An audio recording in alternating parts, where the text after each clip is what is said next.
જય શ્રી કૃષ્ણ, નમસ્કાર, પ્રણામ, સ્વાગત છે તમારું અમારી યુટ્યુબ ચેનલમાં। મિત્રો, આપણી આજની કહાની છે વહુને આવ્યો ડિગ્રીનો ઘમંડ। તો મિત્રો, આજની કહાની ખૂબ જ જ્ઞાનવર્ધક અને પ્રેરણાદાયક કહાની બનવાની છે। તો તમને વિનંતી છે કે આ કહાનીને અંત સુધી ધ્યાનથી સાંભળજો અને જો પસંદ આવે તો વિડીયોને લાઈક અને તેમજ તમારા અન્ય મિત્રો સાથે શેર પણ કરજો। આવી જ કહાની સાંભળવા માંગતા હોય તો આ ચેનલને સબસ્ક્રાઇબ જરૂરથી કરજો અને કોમેન્ટ બોક્સમાં સાચી શ્રદ્ધાથી હર હર મહાદેવ જરૂરથી લખી દેજો, જેથી ભગવાન ભોલેનાથની કૃપા હંમેશા આપણા ઉપર બની રહે। તો ચાલો મિત્રો, શરૂ કરીએ આજની કહાની। નોકરીનો ઘમંડ કરવા વાળી અને પોતાની સાસુને અભણ સમજવા વાળી પૂનમે જ્યારે સાસુમાની ડિગ્રી અને હોદ્દો જોયો તો જોઈને તેના હોશ ઉડી ગયા। ઘરમાં વિવાહની તૈયારી થઈ ગઈ હતી અને પૂનમના વિવાહ છે અને પૂનમ એના મા બાપની એકની એક દીકરી હતી। પૂનમના માતા પિતાએ એને દીકરાની જેમ ભણાવી ગણાવીને મોટી કરી હતી। ગ્રેજ્યુએશન પૂરું કર્યા બાદ પૂનમ આજે એક મલ્ટીનેશનલ કંપનીમાં એક સારી પોઝિશન પર કામ કરી રહી હતી। પૂનમ આજના જમાનામાંની ભણેલી ગણેલી મોડર્ન છોકરી તો જરૂર હતી, પરંતુ તેને પોતાની ડિગ્રી અને પોઝિશન પર ખૂબ જ ઘમંડ હતું કે હું નોકરી કરું છું એટલે એ બીજા બધા લોકોને પાગલ સમજતી હતી। હવે પૂનમના વિવાહ થઈ ગયા હતા તો પણ તેનો સ્વભાવ આવો જ હતો, પરંતુ પૂનમને એનાથી કંઈ પણ ફરક નહોતો પડતો। પૂનમના વિવાહ બાજુમાં જ ગામ માથિયા હતા। તેમાં તેના સાસરીમાં સાસુ અને બે ભાઈ હતા। સસરા જે 15 વર્ષ પહેલા જ આ દુનિયા છોડીને જતા રહ્યા હતા। પૂનમ સાસરિયામાં આવી, પરંતુ સાસરિયામાં આવ્યા બાદ પણ તેનો સ્વભાવ તો એવો જ હતો જેવો તેના પિયરમાં હતો। તે પોતાની સાસુને એક અભણ સ્ત્રી સમજતી હતી। જ્યારે જુઓ ત્યારે તે પોતાની સાસુને તેના પોતાનો પાવર બતાવતી રહેતી અને કહેતી કે હું તો નોકરી કરું છું, હું ઘરનું કામ શા માટે કરું, એટલા માટે ઘરનું કામ તમે કરો, હું પૈસા કમાઈ રહી છું। પૂનમના વિવાહને એક અઠવાડિયું થયું હતું અને આજે પૂનમની રસોઈ રસમ હતી, એટલે રસોઈની રસમ કરવા માટે એ રસોડામાં ગઈ અને એમાં પણ એમણે હલવાના તપેલામાં ફક્ત હાથ લગાવ્યો હતો, બાકીનું બધું કામ તો રંજનબેને કર્યું હતું। રસોઈની રસમ પૂરી થતા બધા સંબંધીઓની સામે જ તે પૂનમે તેની સાસુને ચોખ્ખું કહી દીધું કે ઘરમાં કોઈ પણ વ્યક્તિ મારી પાસેથી રસોડાના કોઈ પણ કામની અથવા તો ઘરના કોઈ પણ કામની આશા નહીં રાખતા, કેમ કે હું એવી છોકરીઓમાંથી નથી કે જે વિવાહ બાદ સાસરિયામાં આવીને રસોડામાં રોટલી બનાવતી રહે છે। હું આજના જમાનાની ભણેલી ગણેલી મોડર્ન છોકરી છું અને નોકરી કરું છું, કમાઉં છું, એટલે હું ઘરનું કામ કરવા વાળી નથી, એ યાદ રાખજો। આ સાંભળીને રંજનબેન ઈશારાથી તેની વહુને ચૂપ થવાનું કહેતા હતા। રંજનબેનને એવું લાગતું હતું કે વહુ તો આપણા બધા સંબંધીની સામે આવી રીતે કરી રહી છે, તો આ બધા લોકો કેવું વિચારશે કે મેં મારા દીકરા માટે કયા પ્રકારની વહુ પસંદ કરી છે। એટલા માટે રંજનબેન પોતાની વહુ સાથે હમદર્દી રાખીને તેને ચૂપ થવાના ઈશારા કરતી હતી। હવે પૂનમ પોતાની સાસુને ઈશારા કરતા જોઈને વધારે ભડકી ગઈ અને કહેવા લાગી કે તમે એવું નહીં સમજતા કે હું તમારા ઈશારા પર નાચવા લાગીશ, હું તો આજના જમાનાની વહુ છું, તમારા ઈશારા પર નાચવા વાળી નથી, એટલા માટે તમે મને તમારા ઈશારા પર નચાવવાની કોશિશ ક્યારેય નહીં કરતા। પૂનમની આવી વાતો સાંભળીને ત્યાં બેસેલા તમામ સગા સંબંધીઓ તેમની સામે જોતા જ રહી ગયા। રંજનબેને તેને કંઈ પણ કહ્યું નહીં અને તેની વહુ એને કેવી રીતે ખીજાઈ રહી છે પોતાની વહુની વાતો સાંભળીને રંજનબેનને પણ થોડું અજીબ લાગ્યું હતું। તેથી તેમણે વાત ફેરવી નાખી અને કહેવા લાગ્યા કે ચાલો ચાલો, રસોઈની રસમમાં મોડું થાય છે અને આજે મારી વહુએ આપણા બધા માટે મીઠો મીઠો હલવો બનાવ્યો છે, એટલે બધા લોકો મીઠું મોઢું કરીને મારી વહુને આશીર્વાદ આપો। હવે બધા જ લોકો પૂનમના હાથે બનેલો હલવો ખાવા લાગ્યા અને વિવાહમાં તો ઘણી બધી રસમ હોય છે અને ઘણી બધી રસમોમાં વહુની જરૂર પડે છે. બીજા દિવસે રંજનબેને એને વહુને કહ્યું કે બેટા, કાલે તારી મોં દેખાય છે એટલે ઘણા બધા સગા સંબંધીઓ આવશે અને ઘણા બધા વડીલ વૃદ્ધોને પણ બોલાવ્યા છે અને મોં દેખાયની રસમ બાદ આપણાથી મોટા વડીલ વૃદ્ધને પગે લાગીને એમના આશીર્વાદ લેવાના હોય છે. એટલે કાલે તું આપણા ઘરે આવેલા વડીલ વૃદ્ધને પગે લાગીને એમના આશીર્વાદ લઈ લેજે. પરંતુ પૂનમ તો કાનમાં હેડ સ્ક્રીન લગાવીને મ્યુઝિક સાંભળી રહી હતી. તેમણે પોતાની સાસુમાની કોઈ વાત ને સાંભળી જ ન હતી અને મ્યુઝિક સાંભળતા સાંભળતા તે પોતાનું માથું હલાવી રહી હતી. એટલે રંજનબેને એવું સમજ્યું કે મારી વહુએ મારી વાત સાંભળીને હા પાડી છે. બીજા દિવસે મોં દેખાયની રસમ કરવામાં આવી. આખું આંગણું મહેમાનોથી ભરાયેલું હતું. ત્યારબાદ રંજનબેને એમની વહુને કહ્યું કે બેટા, હવે તારે આ બધા જ વડીલ વૃદ્ધોને પગે લાગીને એમના આશીર્વાદ લેવાના છે. પગે લાગવાની વાત સાંભળીને પૂનમે તમામ લોકોની સામે જ તે કહી દીધું કે તમે સમજી શું રાખી છે મને? આટલા બધા લોકોને હું પગે લાગીશ અને એ પણ ઝૂકીને મારી તો કમર તૂટી જશે. એટલા માટે હું કોઈને પગે નહીં લાગું. હું કોઈ જૂના જમાનાની સીધી સાદી અને તમારી જેવી અભણ છોકરી નથી. હું આજના જમાનાની છું. હું તો કાલે મારા રૂમમાં બેસીને હેડ સ્ક્રીન લગાવીને મ્યુઝિક સાંભળી રહી હતી. હવે રંજનબેનને સમજાઈ ગયું હતું કે વહુએ મારી વાત સાંભળી જ ન હતી. ત્યારે જ ઉપર બેસેલો રંજનબેનનો દીકરો મોહન પોતાની માં અને પત્ની બંનેની વાતો સાંભળી રહ્યો હતો. એટલે છત પરથી જ એમણે પોતાની પત્નીને ફોન કર્યો અને પત્નીને સમજાવીને કહેવા લાગ્યો કે વિવાહના અમુક રિવાજો હોય છે અને એ કરવા પડે છે. એટલે તું પણ આ રસમ કરી લે. ત્યારબાદ તારે કાંઈ નથી કરવાનું. જેમ તેમ કરીને મોહનના સમજાવ્યા પર પૂનમ મહેમાનોને પગે લાગવા માટે તૈયાર થઈ. પરંતુ એના ચહેરા પર ગુસ્સો હતો. બધી રસમો થયા બાદ મહેમાનો પોતપોતાના ઘરે જતા રહ્યા. ત્યારબાદ પૂનમ ગુસ્સો કરીને રંજનબેનને કહેવા લાગી કે માજી, તમે મને તમારા જેમ બનાવવાની કોશિશ બિલકુલ નહીં કરતા. હું મારા મા બાપની એકની એક છોકરી છું. હું ખૂબ જ લાડ પ્રેમથી મોટી થઈ છું, તો આજ સુધી કોઈને પગે નથી લાગી અને તમે તો આજે મને આટલા બધા લોકોને પગે લગાડવાની મારી કમર તોડી નાખી છે. એટલે અત્યારે મને કમરમાં દુખાવો ખૂબ જ થઈ લાગ્યું છે. આજે તો શુકનના નામે તમે મારો હુકમ મારા પર ચલાવી દીધો અને હવેથી ક્યારેય પણ મારા પર હુકમ ચલાવવાની કોશિશ પણ નહીં કરતા. તમે તો અભણ છો એટલે તમે આવી બધી રસમોને માનો છો, પરંતુ હું આવા બધા રિવાજોમાં નથી માનતી. ત્યારે રંજનબેને એની વહુને સમજાવવાની કોશિશ કરે છે કે વહુ, એવું કાંઈ નથી હોતું, પણ ભણતર અને ડિગ્રી એ બધું એક તરફ હોય છે.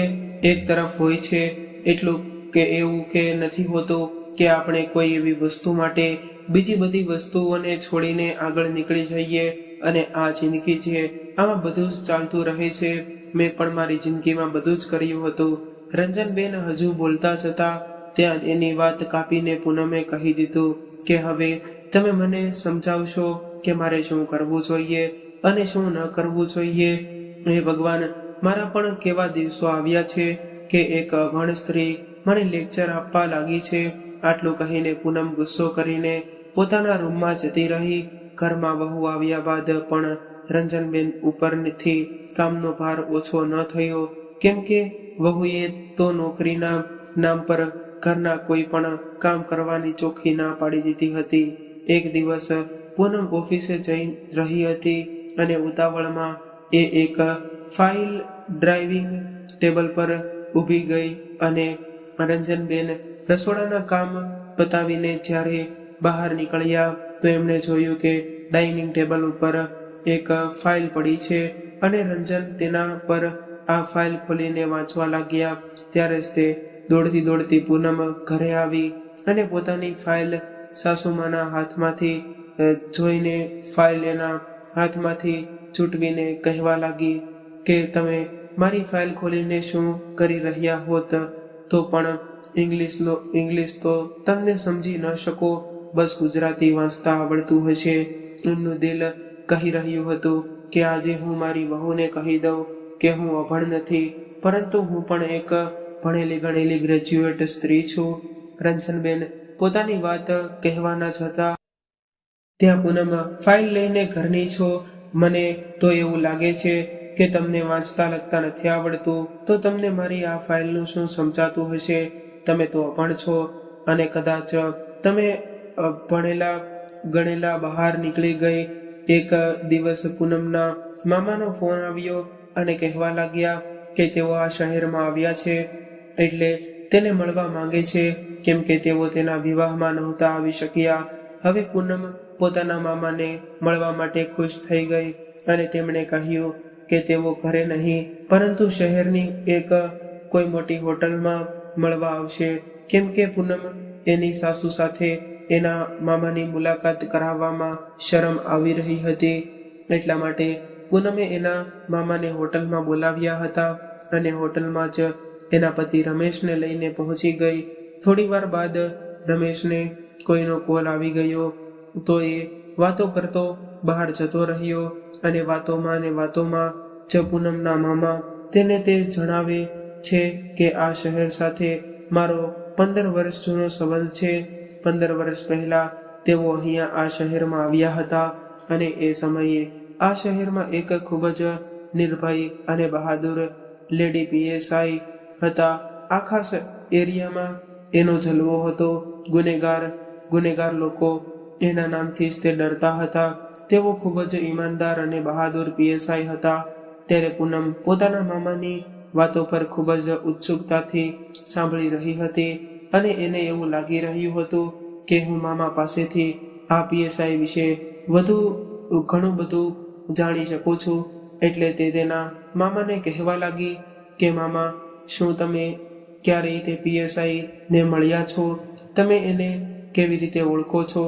ત્યારે તેના મામાએ કહ્યું, હા પૂનમ, હું એને મળ્યો હતો અને એ સમય મને હજુ પણ યાદ છે. જ્યારે હું એકલો હાઈવે પરથી નીકળી રહ્યો હતો, ત્યારે હાઈવેની બાજુમાં 3 થી 4 લોકો બેઠા હતા અને મને અજાણ્યા શહેરમાં રસ્તાની ખબર ન હતી. એટલે મેં આ લોકોને રસ્તો પૂછવા માટે મારી કાર એની પાસે રોકી. ત્યારે આ લોકો મારી કાર પાસે આવ્યા અને કારમાં ઘૂસી ગયા અને મારી ગરદન પર ચાકુ રાખીને કહેવા લાગ્યા કે જેટલા પણ પૈસા અને કિંમતી સામાન હોય એ અમને આપી દો અને ગાડીની ચાવી પણ કાઢીને અમને આપી દો. ત્યારે મેં ડરના લીધે બધું જ આ લૂંટારાઓને આપી દીધું, પરંતુ એ લોકો મારો ફોન લેવાનું ભૂલી ગયા અને મને ચાલુ ગાડીએ જ તે ખૂબ જ માર માર્યો અને મને રોડ પર ફેંકીને મારી કાર લઈને ભાગી ગયા. રોડ પર ફેંકવાને લીધે મારા હાથમાં ખૂબ જ વાગ્યું હતું. ઘણું બધું લોહી નીકળ્યું હતું, જેનાથી હું બેહોશ થઈ ગયો હતો. મારા હાથ અને પગમાં ફ્રેક્ચર થઈ ગયું હતું અને આજે જ્યારે હું ભાનમાં આવ્યો અને મેં જોયું કે આજુબાજુમાં કોઈ ન હતું. થોડી વાર બાદ જ્યારે મારો હાથ ખિસ્સા તરફ ગયો ત્યારે મને ખબર પડી કે મારો ફોન તો મારી પાસે જ છે. એટલે તરત જ મેં બાજુના પોલીસ સ્ટેશનમાં ફોન લગાવ્યો અને પોલીસ સ્ટેશન ખૂબ જ નજીક હતું. એ પોલીસ સ્ટેશનમાં એ સમયે લેડી પીએસઆઈ રંજન પટેલના હતા. તેમણે તેમનો પોતાનો 2 હવાલદાર પાસે 5 મિનિટની અંદર મારી પાસે આવી ગયા. ત્યારે હું પીએસઆઈને જોઈને આશ્ચર્યમાં પડી ગયો, કેમ કે તેઓ ખૂબ જ બહાદુર હતા અને મને ચોરો વિશે ઘણું બધું પૂછવા લાગ્યા. ત્યારબાદ તેમણે મને પોતાની ગાડીમાં બેસાડ્યો અને જે બાજુ લૂંટારા મારી કાર લઈને ભાગી ગયા હતા તેમનો પીછો કર્યો અને જ્યારે મારી કાર દેખાઈ ત્યારે તેમણે મારી ગાડી પર ફાયર કર્યો અને જેને લીધે ગાડી પંચર થઈ ગઈ. ચોરોએ ભાગવાની કોશિશ કરી, પરંતુ રંજનબેને ખૂબ જ બહાદુરીથી આ 3 ચોરોને પકડીને જેલમાં પૂરી દીધા અને મારો સામાન પાછો અપાવ્યો. ત્યારબાદ મને હોસ્પિટલમાં ભરતી કરાવ્યો અને મેં રંજનબેનનો ખૂબ જ દિલથી આભાર માન્યો. આજે આ ઘટનાને 15 વર્ષ વીતી ગયા છે, પરંતુ હજુ હું જ્યારે આ શહેરમાં આવું છું તો એ ઘટના યાદ આવી જાય છે અને વારે વારે મને લેડી પીએસઆઈ આ રંજનબેનને મળવાનું મન થાય છે. ત્યારે પૂનમે ખૂબ જ ઉત્સુકતાથી પૂછ્યું કે મામા, શું તમે ત્યારબાદ એ પીએસઆઈને ક્યારેય મળ્યા છો? પૂનમ, જ્યારે હું હોસ્પિટલમાંથી ઘરે ગયો ત્યારબાદ મારી પત્ની અને બાળકો સાથે એ પોલીસ સ્ટેશનમાં રંજનબેનને ધન્યવાદ આપવા માટે ગયા હતા, કેમ કે તેમના લીધે જ મારો જીવ બચ્યો હતો. તેમણે મને સમયસર હોસ્પિટલે પહોંચાડ્યો હતો, નહીતર મારી શું હાલત થઈ હોત એ હું પણ નથી જાણતો. પરંતુ પોલીસ સ્ટેશને પહોંચ્યા બાદ ખબર પડી કે આ પીએસઆઈ રંજનબેને 2 દિવસ પહેલા જ તેમની નોકરી પરથી રાજીનામું આપી દીધું છે. કદાચ તેમનો કોઈ ઘરનો પ્રોબ્લેમ હતો, તેના લીધે તેમણે રાજીનામું આપી દીધું હતું. ત્યારબાદ તેઓ મને મળ્યા નથી. ત્યાર પછી મને અને પાછા જતા રહ્યા. પૂનમ એના મામાની વાતો સાંભળીને આશ્ચર્યચકિત થઈ રહી હતી અને તેનું પણ રંજનબેનને મળવાનું મન થઈ રહ્યું હતું. એકવાર તો તેને એવો વિચાર આવ્યો કે મારી સાસુનું નામ પણ રંજનબેન છે, ક્યાંક મારી સાસુ તો આ રંજનબેન નથી ને. પરંતુ ત્યારબાદ તે વિચારવા લાગી કે નહીં, મારી સાસુ તો અભણ છે કે કેવી રીતે પીએસઆઈ હોઈ શકે. એ તો આખો દિવસ ઘરના કામોમાં અને રસોઈમાં લાગી રહે છે. કદાચ હું એને કંઈ પણ કહી દઉં છું તો એ મારી સામે જવાબ પણ નથી આપી શકતા. અને મામા તો કહી રહ્યા છે કે એ લેડી પીએસઆઈ ખૂબ જ નિર્ભય અને બહાદુર હતી. મારી સાસુ તો મને બિલકુલ બહાદુર નથી લાગતી, એટલે તેઓ આ રંજનબેન ન હોઈ શકે. આ મારા મનનો ભ્રમ છે અને દુનિયામાં આ એક જ રંજનબેન થોડા હશે, ઘણા બધા રંજનબેન હશે. થોડી વાર પછી તેમનો પતિ રમેશ પણ પાછો આવી ગયો અને કહેવા લાગ્યો કે માફ કરજો, મારી ઓફિસથી જરૂરી ફોન આવ્યો હતો એટલે મારે આવવામાં થોડું મોડું થઈ ગયું.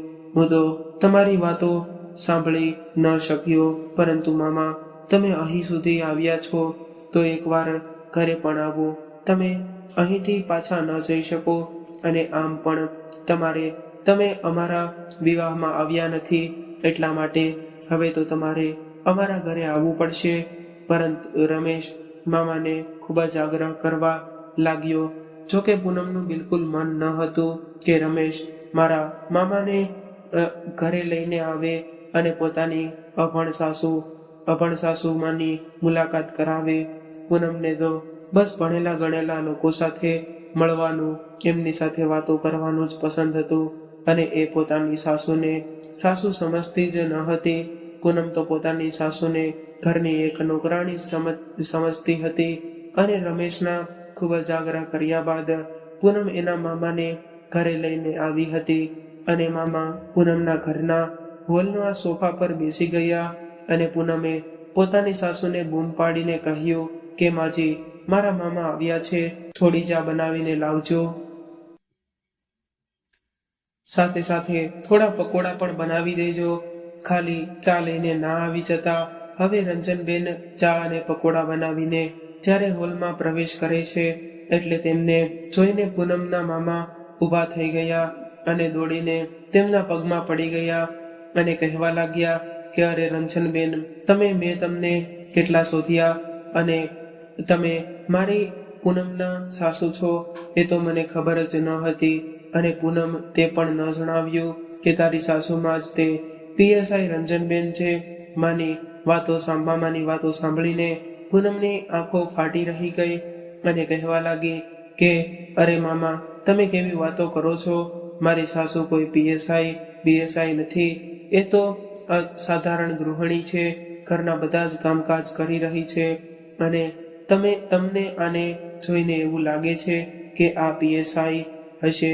મામા, જરૂર તમારી કોઈ ગેરસમજ થાય છે અને આ એ રંજનબેન નથી જેની તમે વાત કરી રહ્યા હતા. એ પીએસઆઈ રંજનબેન કોઈ બીજા હશે. ત્યારે મામાએ કહ્યું, નહીં નહીં પૂનમ, આ એ જ પીએસઆઈ રંજનબેન છે અને મને એનો ચહેરો ખૂબ જ સારી રીતે યાદ છે. ત્યારે રંજનબેન ચા અને પકોડા ડાઇનિંગ ટેબલ પર રાખીને કહેવા લાગ્યા કે હા, હું એ જ પીએસઆઈ રંજન પટેલ છું. તમે મને સારી રીતે ઓળખી લીધી છે. પોતાની સાસુમાના મોઢેથી પીએસઆઈ રંજન પટેલના નામ સાંભળતા જ પૂનમના હોશ ઉડી ગયા અને તો એને કાંઈ સમજાય જ નહોતું આવતું કે આ બધું શું થઈ રહ્યું છે. પૂનમ તેમને 5 મહિનાથી એક અભણ સ્ત્રી સમજતી હતી. મેં તો મારી સાસુનું કેટલી વાર અભણ સ્ત્રી કહીને અપમાન કર્યું છે અને મેં તો કેટલીક વાર મારી નોકરીનો પાવર તેમની સામે બતાવ્યો હતો, પરંતુ મને નહોતી ખબર કે મારી સાસુ એક પીએસઆઈ રહી ચૂક્યા છે અને એ પણ નોકરી કરતા હતા. ત્યારે પૂનમના મામાએ કહ્યું કે રંજનબેન, કદાચ તમે મને નહીં ઓળખતા હોય, પરંતુ હું તમને સારી રીતે ઓળખીને તમને યાદ છે. કેટલીક વાર તમે રાત્રે મને લૂંટેરાઓથી બચાવ્યો હતો અને હોસ્પિટલમાં ભરતી કરાવ્યો હતો. કદાચ તમે એ સમયે મને હોસ્પિટલે ન લઈ ગયા હોત તો ઘણું બધું લોહી વહી જવાને કારણે મારું મૃત્યુ થઈ ગયું હોત.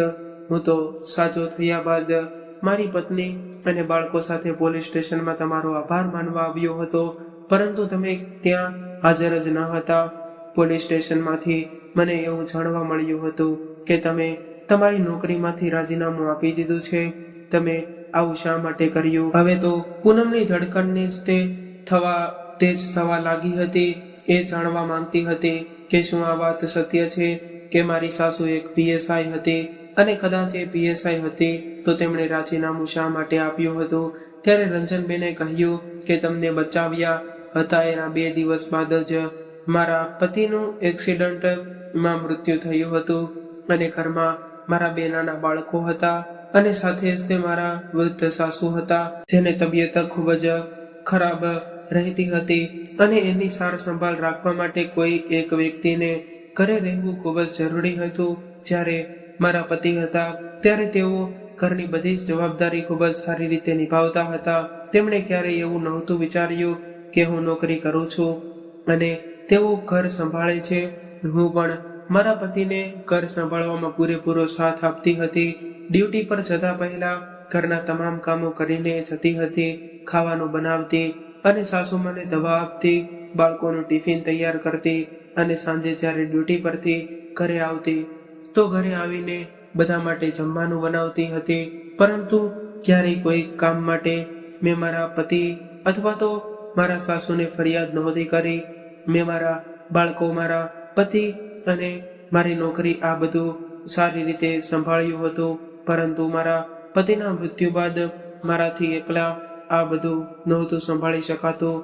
એટલે મેં મારા બાળકો માટે મારી નોકરી છોડી દીધી. થોડા ઘણા પેન્શનના પૈસા આવતા હતા અને એનાથી અમે મારા બાળકોને ભણાવ્યા ગણાવ્યા અને ઘરનું ગુજરાન ચલાવ્યું હતું, અને એટલા માટે જ મારે નોકરી છોડવી પડી હતી. રંજનબેનની વાત સાંભળીને પૂનમ એની પાસે ગઈ અને કહેવા લાગી કે માજી, તમે મને આ વાત ક્યારેય જણાવી કેમ નહીં કે તમે પણ એક સમયે પીએસઆઈ રહી ચૂક્યા છો? જ્યારે મેં તો તમને કેટલી વાર અભણ કહીને તમારું અપમાન કર્યું હતું. ત્યારે રંજનબેને કહ્યું કે મેં તો ઘણી વાર તને જણાવવાની કોશિશ કરી હતી, પરંતુ કદાચ તે મારી વાત સાંભળવાની જરૂરિયાત જ ન સમજી. તમે કહેવાની કોશિશ કરી ત્યારે જ તું મારી વાત કાપી દેતી અથવા તો સાંભળતી જ નહીં. મને અભણ કહીને અપમાનિત કરીને ચાલી જતી. તે મારી વાત ક્યારેય પૂરી સાંભળી જ નથી. તો હું તને શું બતાવું? આજે પૂનમને પોતાની ભૂલ પર ખૂબ જ પસ્તાવો થઈ રહ્યો હતો. જે સાસુને હું અભણ સમજતી હતી એ તો આજ આટલી બધી બહાદુર અને નિર્ભય પીએસઆઈ રહી ચૂકી છે, અને પીએસઆઈ હોવાની સાથે સાથે તેમણે પોતાના બંને બાળકો, ઘર તેમજ વૃદ્ધ સાસુમાને કેવી રીતે સંભાળ્યા હતા. અને એક હું છું કે મારી નોકરી પર આટલો બધો ઘમંડ કરતી રહું છું. હજુ તો મારા બાળકો પણ નથી અને ન તો મેં ઘરની કોઈ જવાબદારી સંભાળી છે. કેટલીક વાર મારી સાસુમાનું મેં અપમાન કર્યું છે. હવે પૂનમ સાસુમાની માફી માંગવા લાગી કે માજી મને માફ કરી દો, મેં તમને સમજવામાં ખૂબ જ ભૂલ કરી દીધી છે. મને એવું લાગતું હતું કે હું એક નોકરી કરું છું અને હું મારી નોકરી અને ડિગ્રીના લીધે હંમેશા બીજા લોકોને નીચા સમજતી રહી, પરંતુ તમે તો મારાથી ખૂબ જ આગળ છો. તમે તમારી નોકરી, તમારા બાળકો, તમારો પરિવાર આ બધું કેવી રીતે મેનેજ કર્યું હતું, હું તો આ વિષય પર જ ક્યારેય વિચારી પણ નથી શકતી. તમે ખૂબ જ મહાન છો.